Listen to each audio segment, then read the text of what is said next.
Olá, meus amigos, estamos de volta aqui com o nosso curso de manejo de via aérea. Hoje, uma aula extremamente importante, talvez já tenha falado em algum momento que é a aula mais importante do curso. Acredito que vocês vão gostar. É uma aula rápida, mas que, bom, como eu falei, mais importante aí do curso, a que mais vai ajudar vocês. Talvez seja essa aula e a discussão dela. Bom, espero que vocês tenham gostado da discussão que a gente teve. A ideia é que seja sempre assim as discussões, que a gente consiga tirar bastante dúvidas, consiga trazer a nossa experiência. Espero que tenham aproveitado.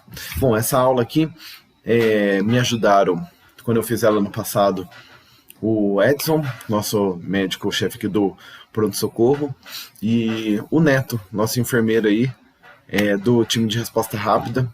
Os dois, grande experiência aí em posicionamento de paciente, os dois que me ensinaram aí o pouco que eu sei sobre a arte aí de posicionar paciente para intubar. É o ponto mais importante da intubação, é o que mais ajuda a você ter sucesso na intubação. A curva de aprendizagem de segurar o laringo é de algumas horas, né? É também um mínimo, mas nada vai te ajudar tanto quanto a posição. Se você posicionar bem o paciente, às vezes ele mesmo não sabendo usar bem o laringo, a laringoscopia acaba ficando mais fácil. E acaba sendo possível em algumas situações. E, por outro lado, ela pode se tornar impossível se você posicionar muito errado o seu paciente. Então, na intubação, minha opinião, nada é mais importante que o posicionamento. Assim como em outros procedimentos. Ninguém entra numa cirurgia para fazer uma cirurgia numa determinada posição e faz se o paciente estiver na posição errada. Não é a hora de ajustar, de improvisar. É a hora de fazer o procedimento. E para isso a posição tem que ser perfeita. É ela que vai determinar o sucesso em grande parte do procedimento. E sim, temos algumas dificuldades, temos alguns erros, temos muitas dúvidas de vocês, né, sobre qual que é a posição correta e como que eu chego nessa posição correta. Então assim, mas eu coloquei o coxinho occipital e não ficou bom, né, ficou mais difícil, parece. Hoje a gente vai dar uma introdução sobre o assunto, eu tenho certeza que a gente não vai esgotar esse tema, mas espero que a gente já consiga dar pelo menos uma orientação para os próximos plantões. Bom, qual que é a melhor posição para intubar? Então, o que a gente quer com uma boa posição, um bom posicionamento? Primeiro, a gente quer uma maior chance de conseguir intubar, de ver corda vocal e por ali conseguir passar o tubo, essas duas coisas. Para isso, a gente vai precisar alinhar 3 eixos. Vai ter uma figura mais para frente da aula que vai dar para ter uma noção melhor. Mas esses eixos são o eixo da laringe, que é onde está a corda vocal e onde o tubo vai entrar, a faringe, que é o caminho até chegar na laringe, da boca até o caminho onde chega a laringe, e o seu ângulo de visão. Esses 3 eixos têm que estar alinhados. Não adianta a laringe e a faringe estar alinhadas, você não consegue colocar o seu olho lá para ver. Isso, principalmente na laringoscopia direta, é uma condição necessária. A gente quer que esse posicionamento não cause efeitos adversos. Então, se ela puder ajudar a prevenir um refluxo, já me ajuda muito, é interessante. E, de preferência, que tenha efeitos benéficos. E, por exemplo, o maior efeito benéfico que a gente consegue com uma boa posição é melhorar a pré-oxigenação. Para não causar efeitos adversos, é muito interessante essa figurinha que eu peguei de um dos artigos que a gente usou para montar a aula, que é uma figurinha que dá uma sugestão de como posicionar o paciente. Então tá aqui o paciente numa posição inicial, em decúbito a 0 grau, e ele vira aqui o paciente com a cabeça mais próxima do chão e os pés elevados. Ele faz isso, veja, para que a cabeça chegue mais perto da cabeceira da cama, né? Quase que saindo para fora da cabeceira da cama. A gente consegue fazer isso com auxiliar e mesmo que o paciente seja grande, assim, se ele ainda tiver um pouco colaborativo, mais fácil ainda. Isso aqui ajuda muito a posicionar bem o paciente. O que eu não acho interessante de virar o paciente aqui de ponta cabeça porque, por exemplo, se ele tiver alguma secreção ou se ele tiver algum refluxo de alimento, isso aqui pode ir para a boca, e na hora que você levanta a cabeceira, isso vai para a via aérea. Então, assim, eu não costumo fazer isso, eu posiciono o paciente o mais próximo da cabeceira da cama, com o paciente da cama possível, com a ajuda dele ou com a ajuda de um auxiliar. Cada um pega embaixo de um ombro e eleva o paciente até quase sair ali da cabeceira. Isso aqui vai facilitar vocês a conseguir uma posição boa. Mas por que colocou essa figura então se ela está errada? Primeiro que existem muitas estratégias, isso aqui está sendo estudado, está sendo revisto, e a anestesista faz de um jeito, o médico da enfermaria faz de outro, da UTI faz de outro, do time faz de outro, emergência faz de outro, pré-hospitalar faz de outro. Então, assim, tem muitas formas possíveis. Eu queria mostrar a que a gente tem usado, a gente já tem usado há um tempo e ela tem dado certo. E eu queria trazer essa figurinha também, não só por isso, para mostrar de um jeito que a gente não usa, que está publicado em literatura, mas também para mostrar aqui, ó, que os pés ficam elevados. Então, a posição correta não é pegar a cama e simplesmente levar a cabeceira. Isso aí vai causar hipotensão e a gente não quer causar efeito adverso. Se for elevar a cabeceira, levanta os pés também. E lembrar que só levantar a cabeceira não é o bastante. Aqui, o paciente ainda ganha um coxinho para posicionar melhor, colocar o paciente em posição olfativa. Beleza? Que é o grande objetivo da nossa aula aqui. No final das contas, o que mais importa aqui pra gente é colocar o paciente em posição olfativa, seja lá como a gente consiga. Isso aí acho que a gente já está bem seguro de que é o melhor. Então, o que é essa tal dessa posição olfativa? É a posição em que está alinhado a orelha do paciente com o externo. Não precisa ser tão detalhista, se é o lóbulo da orelha, se é o orifício, assim. Orelha com externo, vai dar certo. Já tá ótimo. O que acontece? A gente vai fazer 2 movimentos com o nosso paciente. O primeiro movimento é um movimento, então, da coluna cervical. Então, a gente precisa que a coluna cervical que está alinhada, que está reta, que ela se eleve. Então, a coluna cervical, em relação ao tórax, tem que estar elevada. Então, a coluna cervical está reta, a gente eleva ela. Coluna cervical elevada. Só que nessa posição, eu vou ficar de lado aqui para mostrar para vocês. Na posição de coluna cervical elevada, que é essa posição aqui, o paciente não tem uma via aérea fácil. Entubar assim é difícil. E se você não fizer um outro movimento, que é de extensão da atlanta occipital, então o primeiro movimento, elevação da coluna cervical, né, a flexão, e depois tem que fazer esse movimento. Então são 2 movimentos que a gente tem que fazer para apresentar o rosto do paciente. Se a cama estiver reta, o rosto do paciente está alinhado com o teto, ele está reto, está olhando certinho para o teto e não para frente. Isso aqui, essa mobilidade da atlanta occipital, esse espaço que vai ficar entre o queixo e o tórax do paciente, é um espaço importantíssimo para abrir a boca do paciente. Se você só fizer isso e ele não tiver espaço para abrir a boca, você não vai conseguir. Passa a ser quase que impossível. Dependendo do jeito que eu já vi algumas pessoas colocando o coxinho aqui na região occipital, não tem espaço nenhum para abrir a boca do paciente. E aqui atrás está o coxinho, é uma intubação impossível. Aliás, é uma ventilação já muito ruim. Se você essa posição aqui, você vai ver o quanto já é ruim só para ventilar. Beleza, então, quanto a isso? Então, 2 movimentos. A flexão da cervical e a extensão da atlanta occipital. Acho que deu para entender mais ou menos aí os marcos anatômicos. Acho que deu para entender na minha visualização também. Então, aqui o paciente numa posição neutra, numa posição não olfativa. Aí a gente fez a flexão da coluna cervical. Então, a coluna cervical, então, ó, o paciente está nesse eixo, a coluna cervical está nesse eixo, e depois com a extensão da atlanta occipital, ela também está nesse eixo, mas mais elevado do que o eixo do paciente. Quanto elevado? Alinhando a orelha com o externo. Não é nada muito complexo, é para ser simples. Tem algumas situações, porém, antes de chegar a explicar melhor como eu consigo fazer isso, que a gente não deve usar a cabeceira elevada. E aqui são situações, muitas vezes é óbvio, mas é importante a gente lembrar. Então, via aérea crítica é aquela que a gente chega entubando o paciente, basicamente é isso. Ou não necessariamente entubando o paciente, mas a gente não vai fazer nenhum preparo antes de entubar o paciente. A gente vai pré-oxigenar, a gente vai induzir. O paciente já tem uma indicação de intubação no momento. Então, na via aérea crítica, por exemplo, paciente em parada. Paciente em parada, a partir do momento que determinou assim, agora vamos entubar. Laringoscopia e tubo. Não vai posicionar, até porque a gente não vai atrapalhar, não vai ficar levando cabeceira, até porque a gente não quer atrapalhar a massagem. Isso não significa deixar numa posição ruim. Ali na situação de colar cervical, vou explicar um pouquinho melhor como melhorar um pouquinho a intubação na parada.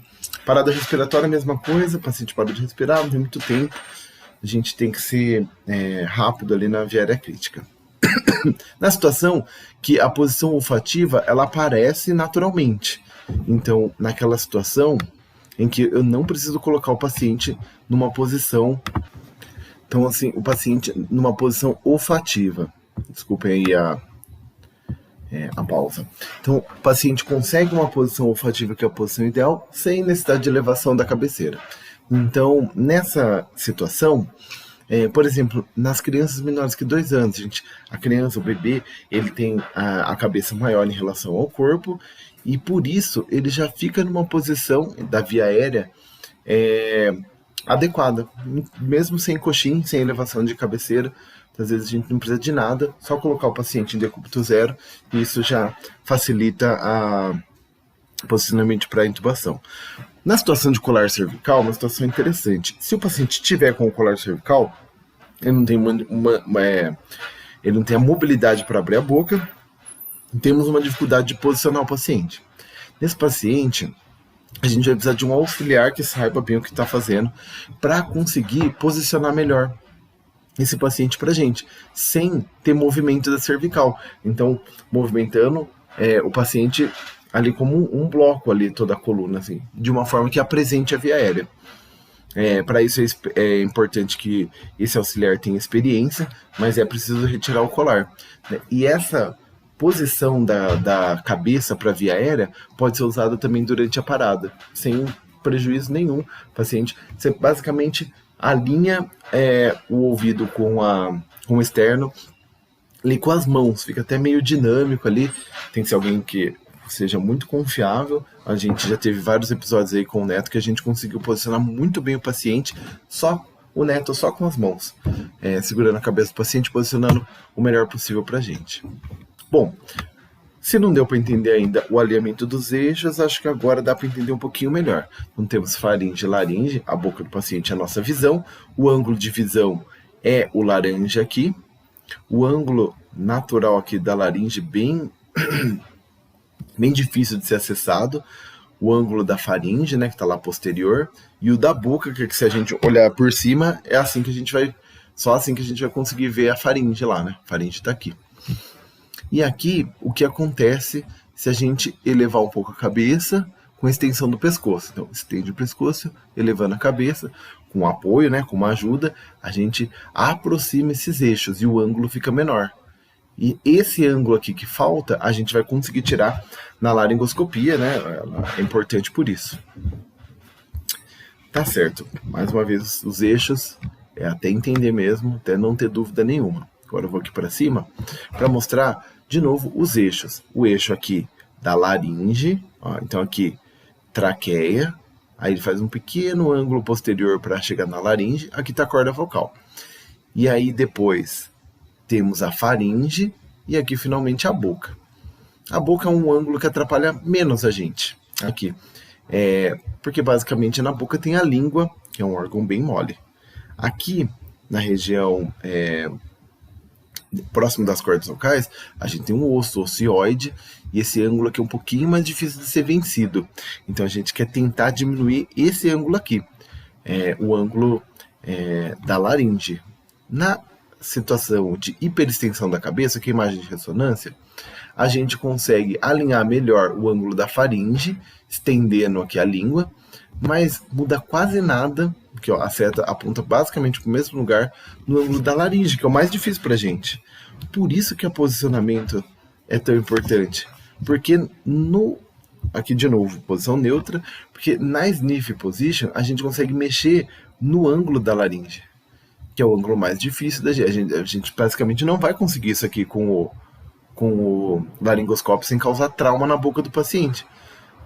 A gente não pode pegar isso aqui e elevar a cabeceira com o laringoscópio. Isso aqui causa muita dor, hipertensão intracraniana, problemas que a gente não quer ter.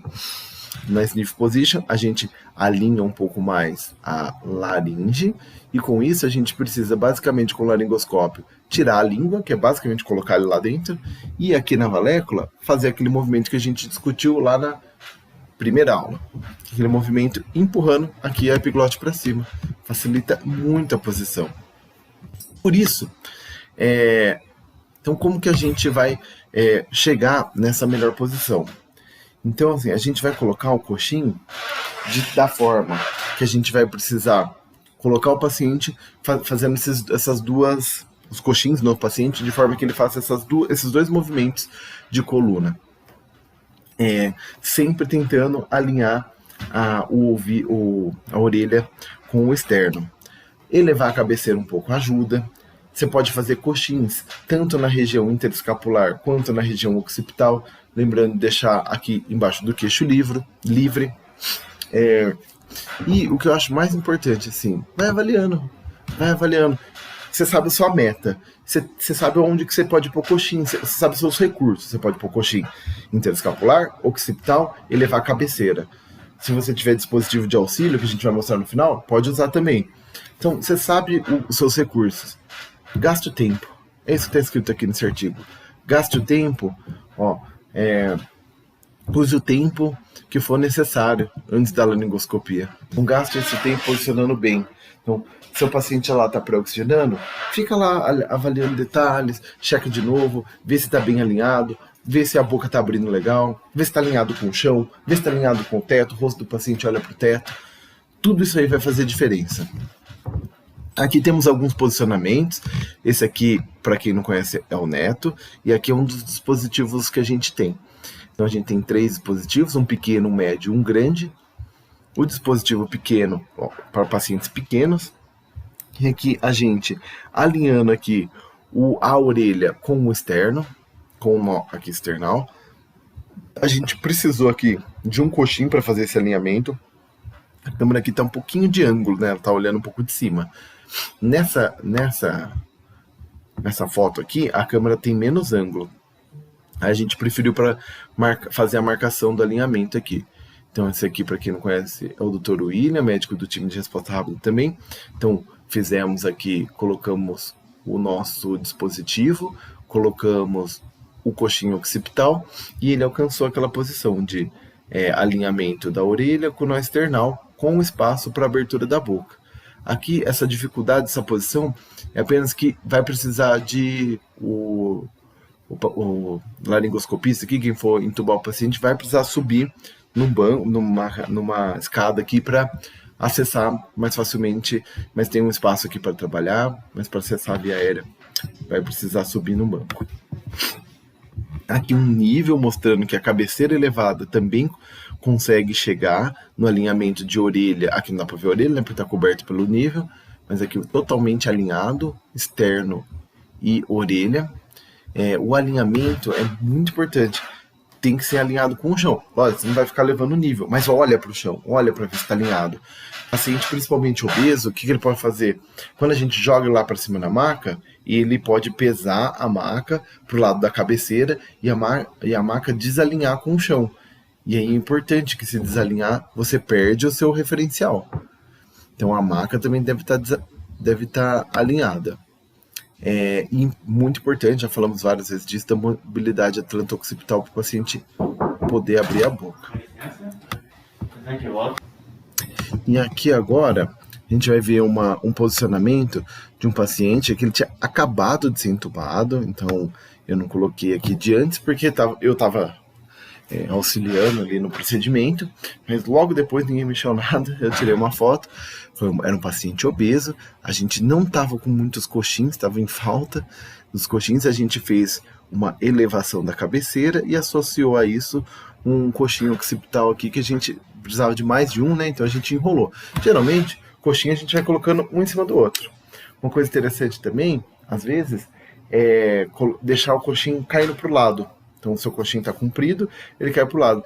Ah, você achou que a posição lá na hora de laringoscopar tá precisando subir um pouquinho? Levanta a cabeça do paciente e dobra um coxinho. Aí você vai ganhar um pouquinho de espaço. Beleza? Ou, até se tiver na técnica que a gente usa com o nosso enfermeiro com o neto, ele está segurando a cabeça do paciente, ele fecha a mão. Então, se ele está com a mão mais relaxada, ele contrai, a cabeça do paciente sobe só um pouquinho e ele consegue controlar ali na contração a altura do paciente. Esses são mais detalhes, quem tiver dúvida sobre isso, o Neto também vai saber explicar bem melhor do que eu sobre esse ponto. Então aqui estava, aqui a câmera está até aqui adequada e aqui o eixo alinhado aqui com o tórax do paciente, aqui ó, com o externo do paciente, certo? Paciente obeso, né? Mas que a gente conseguiu entubar com sucesso, gastando tempo no posicionamento, tá? Importante gastar tempo. Se precisar. Temos algumas evidências, eu não vou ficar aqui colocando um monte de artigos, eu escolhi um, que é na área de atuação que a gente faz, que é pacientes entubados nos leitos de UTI e nos leitos de enfermaria, foi usado cabeceira elevada pelo menos 30 graus, em geral o que a gente usa, pelo menos 30 graus, ele não, o desfecho primário era composto, ele não dificultou a intubação, mas ele diminuiu alguns problemas, diminuiu de saturação, diminuiu broncoaspiração e diminuiu intubação esofágica. Então, reduzindo todos esses desfechos ruins, o autor aqui, esse é desse jornal aqui de anestesia, mas ele chegou à conclusão aqui que devido às vantagens da posição, isso aqui é uma posição com a cabeceira elevada, na intubação, e por não ter efeitos colaterais, não ter efeitos adversos importantes, isso aqui não traz problema nenhum para o paciente, pela simplicidade, custo-efetividade, que custa quase que nada, né? A gente tem aqui os nossos trapézios, mas não é obrigatório. Eles propõem que a gente deve usar como padrão. Então, assim, na maioria das vezes a gente usa a cabeceira elevada, ou em todas as vezes, exceto quando não puder ou quando não for necessário. Então, aqui no caso a gente faz desse jeito, aqui no time de resposta rápida, o nosso padrão é a cabeceira elevada, quase todos os pacientes a gente usa. Então aqui um trapézio, muito parecido com aquele que vocês viram na foto anterior, é o trapézio do nó igual ao nosso. Aqui o trapézio sendo usado com o coxinho occipital, aqui uma sala de centro cirúrgico, e aqui uma adaptação com cobertor e travesseiros. O que eu falei, a gente pode adaptar, o importante é chegar no final com a posição adequada, aquele simulando um trapézio. Essa posição aqui está um pouquinho melhor que essa aqui, mas essa aqui está com bastante mobilidade, não vai atrapalhar. Beleza, pessoal? Queria agradecer mais uma vez aí para quem pode colaborar com a gente. Tudo que for destinado aí ao curso, tudo que for feito de doação a gente vai destinar para o curso. E hoje eu queria dar uma dica um pouco diferente. Quem fez o curso ano passado viu as dicas, tinha muitas dicas musicais aí também, e para a gente ter um clima mais leve aí, e hoje eu queria dar uma indicação de um artista aqui, Stevie Ray Vaughan. Ele, para quem quiser procurar, escreve assim. É uma música muito boa, um blues do Texas lá, que vale a pena escutar depois que assistir a aula, dar uma relaxada, pensar sobre o assunto e colocar isso na prática. Obrigado, pessoal. Até semana que vem.